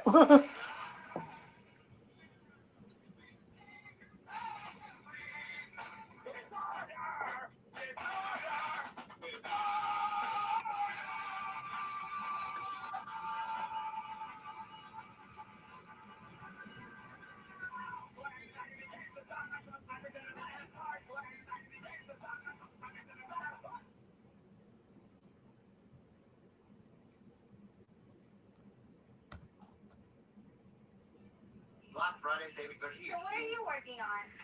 We're keeping an eye out for Santa. And an item Excuse me. Free. when you buy a battery kit from one of our top. Sure can. All right, what's so funny about this? 1, 2, 3, 4, 5. So far, it seems like a nice house. 6, 7, 8, 9, 10.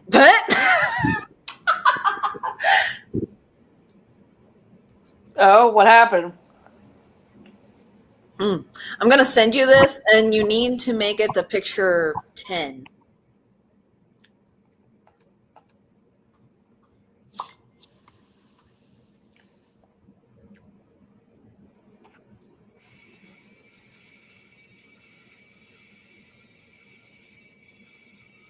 All right, a picture 10. That's a nice little house, though. Mm-hmm.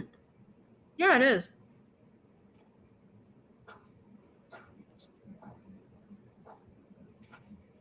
Oh my god! That's a big old hedgehog! Right, it's just like the wild hedgehog on the fucking wall. Aside from that, it's a really nice place. Even with the hedgehog. Oh my god, that's cute. I like that.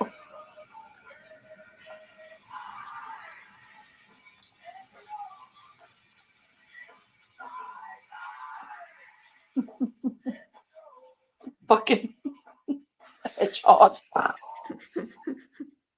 It's so cute, though. It is.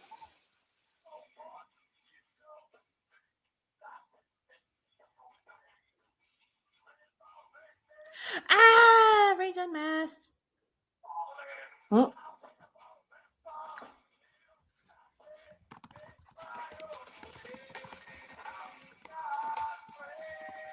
There's a person who's apparently reactivated Blue Sky. Oh.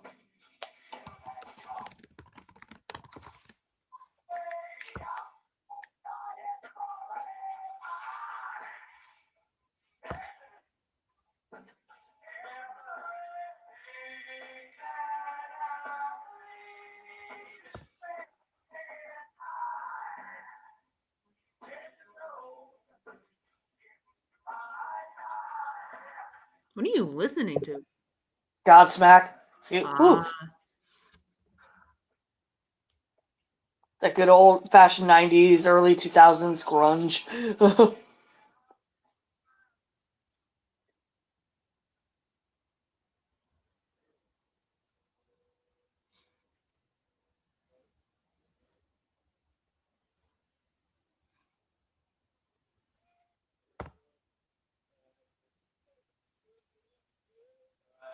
Why am I hungry?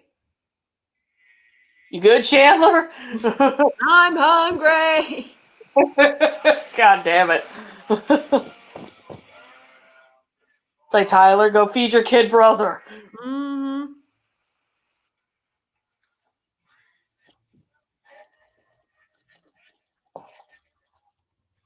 Ugh, Florida.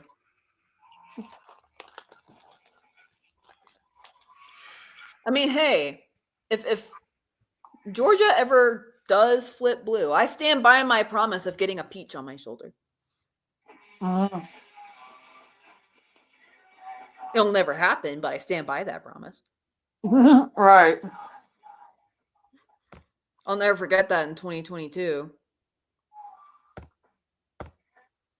Just like both of us were falling asleep, like watching Georgia like a hawk. And then I wake up to the text, yo, wake up, Georgia's blue. Mm-hmm. You're like, holy shit.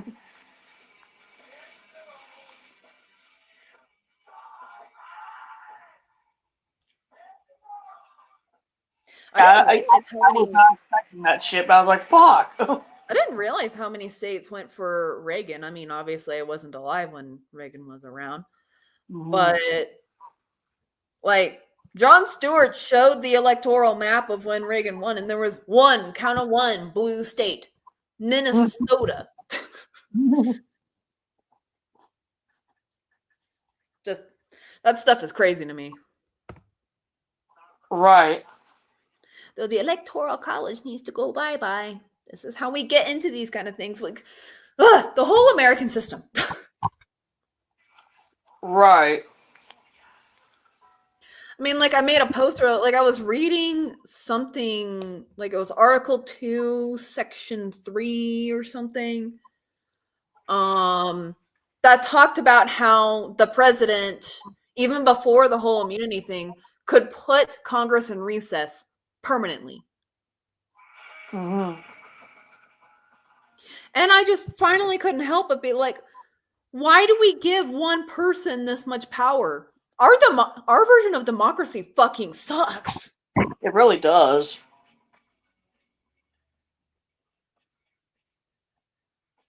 Like fucking Mitch McConnell had so much control for a long time there. Oh.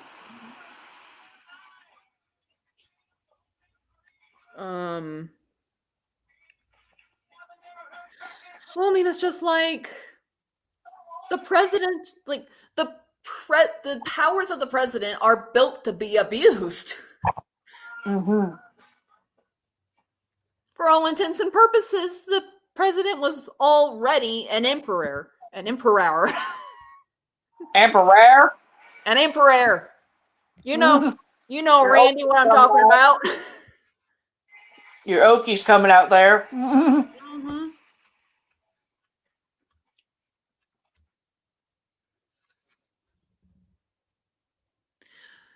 But yeah, it's just like, why do we give one person this much power? Right.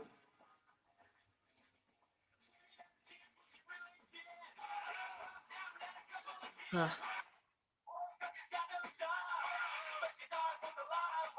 mean, I guess democracy functions normally if you don't like glom yourself onto capitalism. Unfortunately, that's exactly what we've done. Mm-hmm.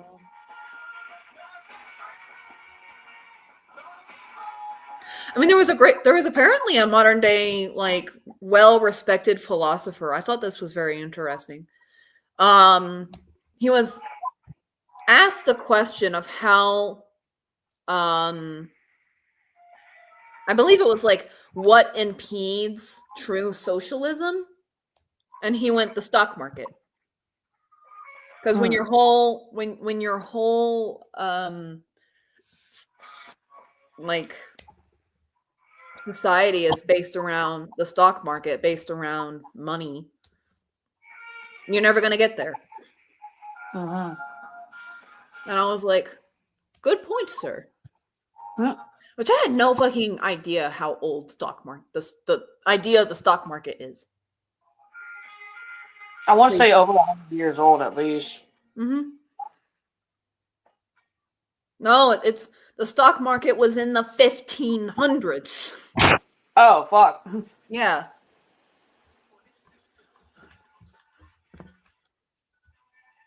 That reminds me of the tulip craze in I believe it was,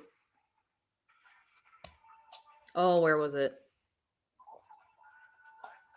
Tulip craze somewhere up in northern EU, Mm. the Norwegian part.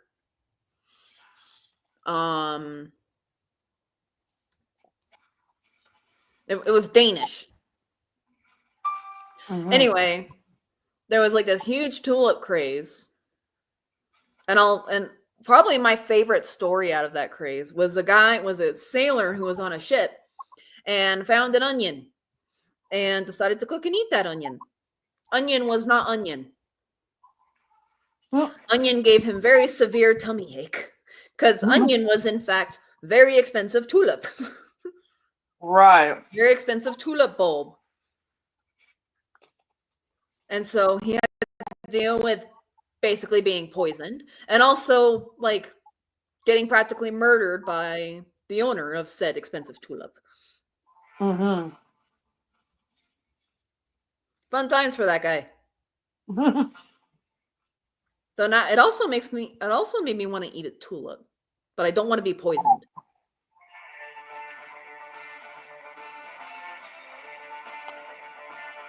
That sounds familiar. Oh, Call Me by Blondie. I'm almost at 400 followers on Blue Sky. Nice. Oh, never mind. I'm past it. Oh, shit. Congratulations.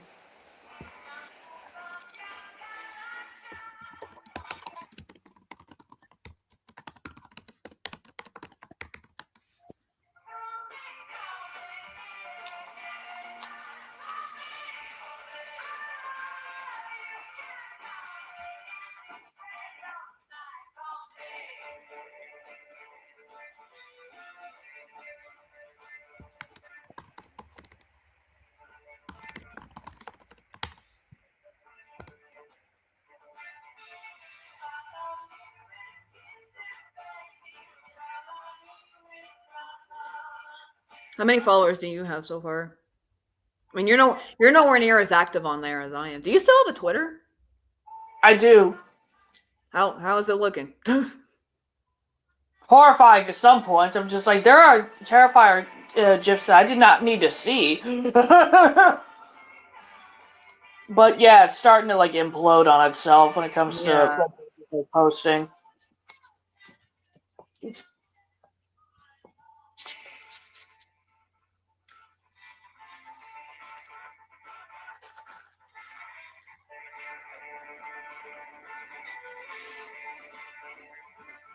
No.